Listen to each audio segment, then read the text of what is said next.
hit especially hard as a result of the economic collapse in the 1930s were northern cities in and around Ohio, modern day Rust Belt cities like Cleveland, Akron, places like that. Cities like Cleveland had a very heavy industrial, blue collar, working class, factory type job economy. And when the Depression hit, those cities whose machines were generally not on, factories weren't in place, manufacturing was nearly at a standstill, nobody was working.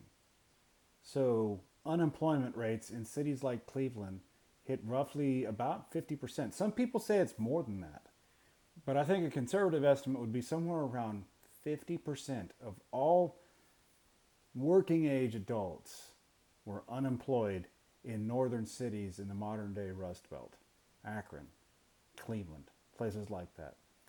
There just weren't any jobs open. There wasn't anybody hiring in cities like that.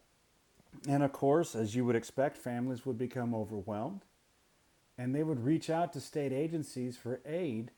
But with so many people applying for aid as a result of unemployment, that would overwhelm the state system. You're seeing something of a similar ideology within this now with this whole COVID 19 stuff. The idea of flattening the curve as opposed to exposing everybody now and spiking the number of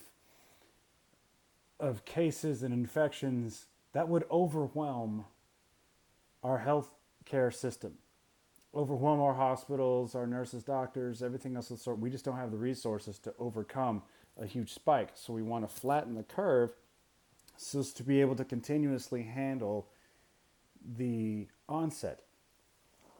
In essence, in places like Cleveland and Akron, there was that spike that overwhelmed.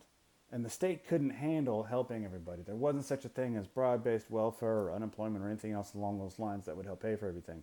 And of course, private charities, as well intentioned as they are, they also cannot handle everything either.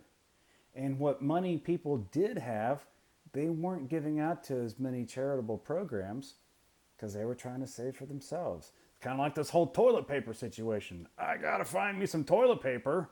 I got to buy out half of Costco just to get this. And oh, well, they're going to run out and somebody else can't get toilet paper. Not my problem. That sort of a thing, right? So hopefully you guys are finding toilet paper. Hopefully you're doing okay with that, right? Otherwise, though, that what was going on in northern cities like Cleveland.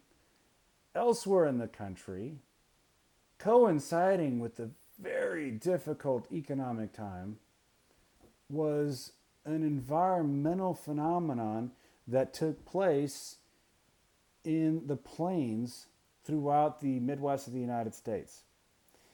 Epicentered especially around the Texas Panhandle, the Oklahoma Panhandle, southwestern Kansas, eastern Colorado, and northeastern New Mexico.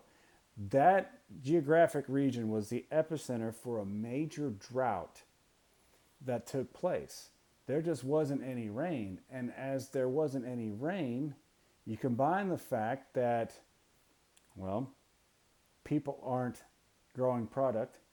Nobody's buying the product that they would be able to sell anyway. So the massive drought caused people to have to leave their properties because they lost their farm income. They just didn't have anything. They'd lose their farms. They had to leave. There wasn't anything growing. There weren't any jobs available, especially in the hard hit farm. So the normally fertile soil was nearly turned into a desert terrain, especially in that epicenter region. So the drought nearly turned that region into a desert in combination with other different techniques for agriculture that hadn't quite been perfected just yet or hadn't really been well thought out. Some of those areas out west weren't specifically meant for agriculture. They weren't meant to have crops growing on them. But with modern advent of irrigation and things along those lines, they become useful for it. But if topsoil isn't necessarily meant for various different types of growth, if there becomes a drought, now all of a sudden, any sort of weather phenomenon like a storm or a windstorm now can collect dust for miles and miles and miles and now become a dust storm that sweeps through an entire geographic area. So the area that epicentered this whole Dust Bowl region became just that, a dust bowl. Anybody who owned territory or owned property in this area, especially a farm or a ranch, probably left, or a lot of people did, because in the early 1930s, with that drought, you'd have massive storms that would sweep through, entire walls of dust storms. If you look in your textbook, you can see an example of storms. These storms still exist today. The phenomenon is called the haboob. That is a dust storm that encompasses a large swath of area, and everything in it is covered in dust, and dust is blown through. Now imagine swirling winds of dust, not just for an afternoon or a day, but for weeks and weeks upon a time.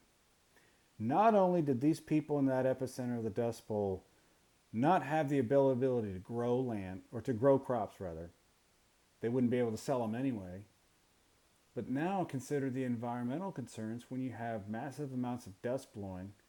Now when you inhale some of that dust, your lungs could become infected, burned, scarred.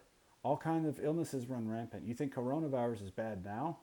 Think about the people that lived in that region and how it was inescapable, even inside a house. Wasn't really any better. So people left the areas, and oftentimes they would leave to go to places like California.